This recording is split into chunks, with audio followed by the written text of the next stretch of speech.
Caitlyn Clark is back on the court amid what has been a busy off-season for the reigning WNBA Rookie of the Year. An off-season practice video posted by the Indiana Fever on Monday turned heads as it featured Clark in her first workout with new head coach, Stephanie White. Fans were excited to see the pair in action for the first time, but apparently, that's not the only thing that her supporters noticed in the video. More than a few of them could not help but point out the big change in the 22-year-old's physique. While the Indiana Fever fanbase still has to wait several more months before they get to see superstar Caitlyn Clark competing on the court again, they were provided with some on-court content to briefly satiate themselves on Monday. The Fever's social media accounts posted a video of Clark back in the lab alongside new head coach Stephanie White. The duo, along with several other Fever coaches, were helping the 2024 WNBA Rookie of the Year to deepen her already extensive offensive bag. Clark's massive fanbase seems to have several prevailing sentiments about this video's content. Many are noting that if Clark can develop a lethal mid-range but floater game, then her chances of being the 2025 WNBA MVP will become even better. Others are conveying how physically fit Clark looks in the video, suggesting that she has spent a lot of time building muscle in the weight room this offseason. Indiana Fever fans have been waiting patiently to see global superstar Caitlyn Clark back on the court, as it has been nearly 3 months since Indiana was knocked out of the 2024 WNBA playoffs by the Connecticut Sun. However, the Fever might have gotten the last laugh, as they hired former Sun head coach Stephanie White, who mutually parted ways with Connecticut once the season ended, to help turn Clark and the Fever into championship contenders. There has been a lot of hype about what White and Clark will look like when they're on the court together. But fans don't need to speculate any longer, as the Fever's X account made a post on Monday that showed a minute's worth of footage of Clark putting work in with White. Over the last calendar year, it would be impossible to mention the game of basketball and not mention Caitlyn Clark. The 22-year-old WNBA superstar, who plays for the Indiana Fever and set an all-time single-season assist record in her debut season, was named Time Magazine's Athlete of the Year, an honor she rightfully earned. Clark was a major attendance draw for the league, with teams having to move their games to larger venues every time the Fever was in town. As of 2024, Clark is estimated to have a net worth of $4 million, according to Marca. This is partly due to her success and popularity when playing college ball for the University of Iowa, where she capitalized on several NIL deals, including with Gatorade and State Farm. Gatorade, in particular, who Clark did several commercials for, donated $22,000 to the Caitlyn Clark Foundation. Clark was eventually drafted by the Indiana Fever.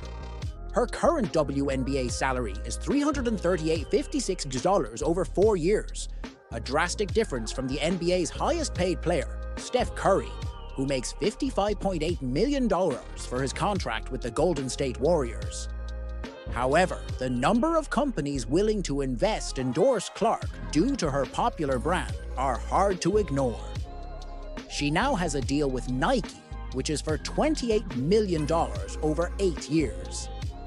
She also reportedly has deals with Topps, Bose, Buick, H&R Block, and Shoot Away.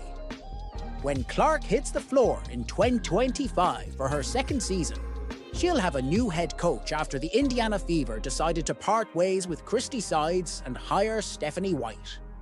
White coached the Connecticut Sun for the past 2 seasons and had previously coached the team in 2015 and 16. White played for the Fever herself from 2000 to 04 and wore the number 22 jersey. It only makes sense she'll work with Indiana's current number 22 to try and take the team to the next level. The Fever reached the playoffs last year for the first time since 2016, White's last season as the franchise's coach. The Fever posted a video of Clark's first workout with her new head coach on Monday. The quick, 1-minute clip gave fans a small taste of what's in store for Indiana's future. Record numbers of basketball fans filled arenas to watch the rookie seasons of Caitlyn Clark and Angel Reese unfold. Simone Biles captivated the world at the 2024 Paris Olympics. Coco Gauff made women's tennis history. It was all part of a pivotal year for women in sports, financially and culturally. And after a steady rise in popularity and reach in recent years, the women's game is more valuable than ever. Clark S. just moved the needle of the global movement of women in sports, said softball great and Olympic gold medalist Jenny Finch. And what a thrill it's been to be able to see her rise. The consulting firm Deloitte estimated in November 2023 that women's sports would generate more than $1 billion in global revenue this year for the first time ever, which the company said is up about 300% from its last estimate in 2021. Skyrocketing viewership and corporate sponsorships were major factors. The WNBA in July signed a historic 11-year media rights deal with Disney, Amazon Prime, and NBC, valued at about $200 million, a jump from about $60 million currently. Players hope higher salaries and a greater share of revenue could be on the horizon as parity, star power, and competition in the WNBA continue to grow. The WNBA had its most watched regular season in 24 years and best attendance in 22 seasons. And Commissioner Kathy Engelbert said in a recent State of the League address that players are getting a lot more marketing deals, turning them into household names. That includes Las Vegas star A'ja Wilson, who had one of the most dominant seasons in WNBA history, and Clark, who set numerous rookie records. The decisive Game 5 of the WNBA Finals between the New York Liberty and the Minnesota Lynx drew an average of 2.2 million viewers, peaking at 3.3 million, which made it the most watched WNBA game in 25 years. We've been growing in popularity, endorsements, media rights, all of those things, said Amira Rose Davis, a sports historian and assistant professor at the University of Texas at Austin. This period is one of rapid acceleration, Davis continued, where all that growth seems to switch into overdrive, where the deals are getting bigger, where the visibility is stretching out.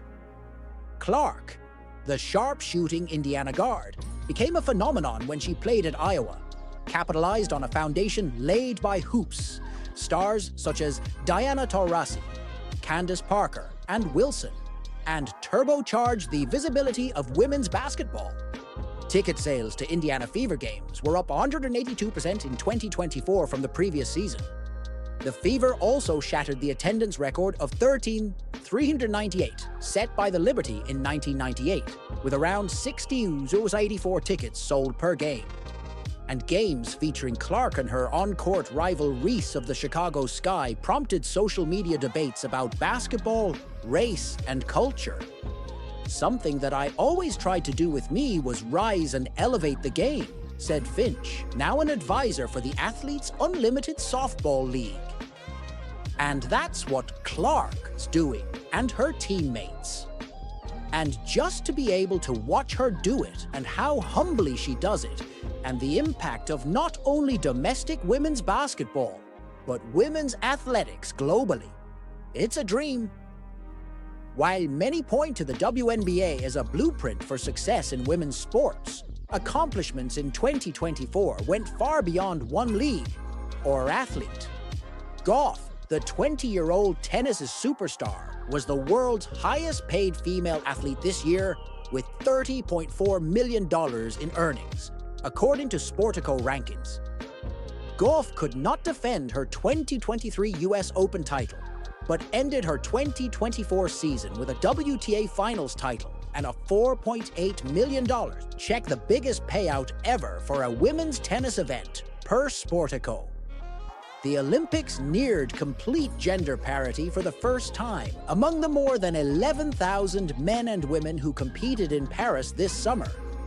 More than 34 million people across all NBC platforms in the US watched Biles exorcise the demons of her surprising exit from the Tokyo Games 3 years earlier. The 27-year-old shared a message of resilience and redemption as she added 4 gold medals to her resume. Nearly everything she did in Paris made headlines a clap back at social media trolls, a revelation about her mental health, a moment of triumph. Her TikTok showing Team USA's gold medals from team competitions has more than 139 million views. She became a symbol, Davis said. Whether you wanted to symbolize her as persevering, or talking about mental health or refusal, the politics of refusal, or whether you wanted to symbolize her as being a quitter, being everything that you're bemoaning about the country. Either way, both projections elevated her even more. And as Gauff and Biles soared, other women's leagues leveraged that visibility.